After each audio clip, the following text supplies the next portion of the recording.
ಈ video second P U C ಓದ್ತಿರೋ science ಹುಡುಗರಿಗೆ ತುಂಬ ಕನಸಿಟ್ಕೊಂಡು ಸೈನ್ಸ್ ತೊಗೊಂಡಿರ್ತೀರ, PCMB, PCMC, PCME. ಏನೋ ಸ್ಟಾರ್ಟಿಂಗಲ್ಲಿ ಇಂಜಿನಿಯರಿಂಗು, ಡಾಕ್ಟರು, ನಾನು ಇಂಥ ಕಾಲೇಜಲ್ಲೇ ಓದಬೇಕು, ಇಂಥ ಏನೋ ತುಂಬ ಕನಸಿಟ್ಕೊಂಡು ಬಂದಿರ್ತೀರ.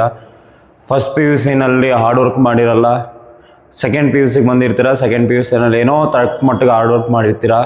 ಇವಾಗ ಆಲ್ರೆಡಿ ಲ್ಯಾಬ್ ಎಕ್ಸಾಮ್ ಎಲ್ಲ ಮುಗಿಸ್ಕೊಂಡಿದ್ದೀರ, ಬಟ್ ಉಳ್ಕೊಂಡ್ರಂಥ 20 ಡೇಸು ಏನು ಮಾಡ್ಬೋದು?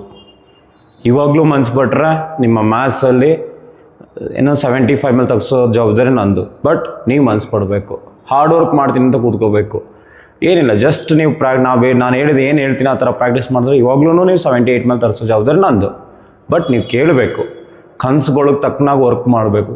ಕನಸು ಇಟ್ಕೋತೀರಾ, ಬಟ್ ಅದಕ್ಕೆ ತಕ್ಕನಾಗಿ ವರ್ಕ್ ಮಾಡಲ್ಲ. ಉಳಿದಿರೋ ಇನ್ನು 20 ದಿನದಲ್ಲಿ ಮ್ಯಾಜಿಕ್ ಮಾಡಬೇಕು ಅಂತಂದರೆ ನಾನು ಏನು ಹೇಳ್ತೀನಿ, ನಾನು ಯಾವ ಥರ ಟೈಮ್ ಟೇಬಲ್ ಹಾಕ್ಕೊಡ್ತೀನಿ ಆ ಥರ ಪ್ರಾಕ್ಟೀಸ್ ಮಾಡಿದ್ರೆ ನಿಮಗೆ ಈಸಿಯಾಗಿ ನೀವು ಮ್ಯಾಥ್ಸಲ್ಲಿ 78 ತೆಗಿತೀರಾ. ಏನೇ ಮ್ಯಾಥ್ಸ್ ಡೌಟ್ಸ್ ಇದ್ದರೂ ನನ್ನನ್ನು ಕಾಂಟ್ಯಾಕ್ಟ್ ಮಾಡಿ, ಡಾಕ್ಟರ್ KCC ಅಕಾಡೆಮಿಲಿ ಗಣೇಶ್ ಸರ್ ಅಂತೇಳಿ ಕಾಂಟ್ಯಾಕ್ಟ್ ಮಾಡಿ, ನಾನು ನಿಮಗೆ ಹೆಲ್ಪ್ ಮಾಡ್ತೀನಿ. Thank you.